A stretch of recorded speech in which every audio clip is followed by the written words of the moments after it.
আসসালামু আলাইকুম। লার্নফ্লুয়েন্সির পক্ষ থেকে তোমাদের সবাইকে স্বাগতম এবং আমন্ত্রণ জানাচ্ছি আজকের এই ক্লাসে।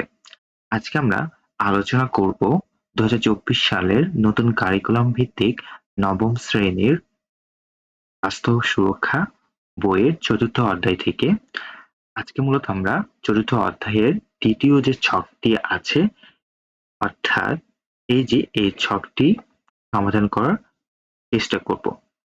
চলো আলোচনাটি শুরু করা যাক। শুরু করছি পরম করুণাময় মহান আল্লাহ তাআলার নামে।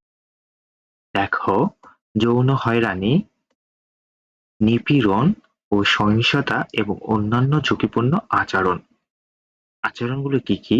দেখো, অনাকাঙ্ক্ষিত শারীরিক স্পর্শ, অশোভন কথা, অঙ্গভঙ্গি, আচরণ, ছবি বা ভিডিও দেখানো, অশালীন ও যৌন ইঙ্গিতপূর্ণ ভাষা, অঙ্গভঙ্গি ব্যবহার করে ঠাট্টা-বিদ্রূপ করা এবং চিঠি, টেলিফোন, মোবাইল ফোন, এসএমএস এর মাধ্যমে এ ধরনের আচরণ প্রকাশ করা, ভয় দেখিয়ে যৌন সম্পর্ক করতে, ছবি তুলতে বা ভিডিও করতে বাধ্য করা, শারীরিক ও মানসিক আঘাত করে উপরোক্ত বিষয়গুলোতে বাধ্য করা। অর্থাৎ শারীরিক ও মানসিক আঘাত করে উপরের বিষয়গুলো করতে বাধ্য করা। পরে দেখো, আমরা যৌন হয়রানি, নিপীড়ন ও সহিংসতা এবং অন্যান্য ঝুঁকিপূর্ণ আচরণ করা ও এর শিকার হওয়া থেকে নিজেদের রক্ষা করার জন্য কি করা যেতে পারে তা খুঁজে বের করব। এটি নিয়ে মূলত তোমাদের এই ছকটি করতে হবে। দেখো, যৌন হয়রানি, নিপীড়ন ও সহিংসতা থেকে নিজেকে রক্ষায় আমাদের ভাবনা। দেখো, আমরা কি ভাবতে পারি এই বিষয়ে।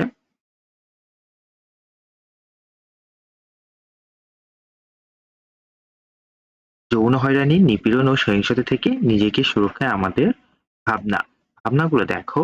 ১ নাম্বার, যৌন হয়রানি, নিপীড়ন ও সহিংসতা থেকে নিজেকে সুরক্ষায় আমাদের মধ্যে সচেতনতা গড়ে তোলার পাশাপাশি এর নেতিবাচক প্রভাব সম্পর্কে সচেতনতা সৃষ্টি করতে হবে ও যৌন হয়রানি, নিপীড়ন ও সহিংসতা যে শাস্তিযোগ্য অপরাধ এ বিষয়ে সচেতনতা সৃষ্টি করতে হবে।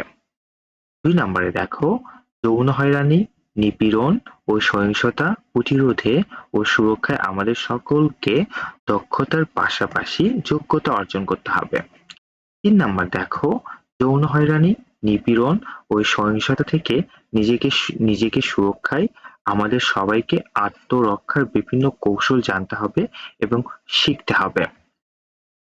৪ নাম্বার দেখো, এখানে মূলত বিভিন্ন কৌশল বলতে বিভিন্ন শারীরিক কসরত শেখানোর কথা বলা হয়েছে। হ্যাঁ, যেগুলোর দ্বারা অন্যর সাথে শারীরিক বল শক্তি প্রয়োগ করে নিজেকে রক্ষা করা যেতে পারে। আচ্ছা, ৪ নাম্বার দেখো, কেউ যাতে কোনো ধরনের উৎপীড়ন, হয়রানি, সহিংসতা, বৈষম্যর শিকার না হয় সেদিকে আমাদের নজর রাখতে হবে।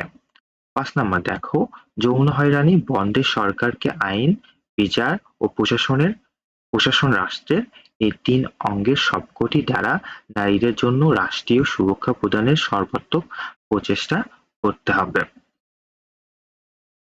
ঠিক আছে, আজকের ভিডিওটি এ পর্যন্তই। আমরা ধারাবাহিকভাবে তোমাদের এই বইয়ের সমস্ত ছকের সমাধানগুলো এই চ্যানেলে আপলোড করব। তোমরা ভিডিওতে অবশ্যই লাইক দিবে এবং চ্যানেলটি সাবস্ক্রাইব করবে। ভালো থেকো, সুস্থ থেকো। আসসালামু আলাইকুম।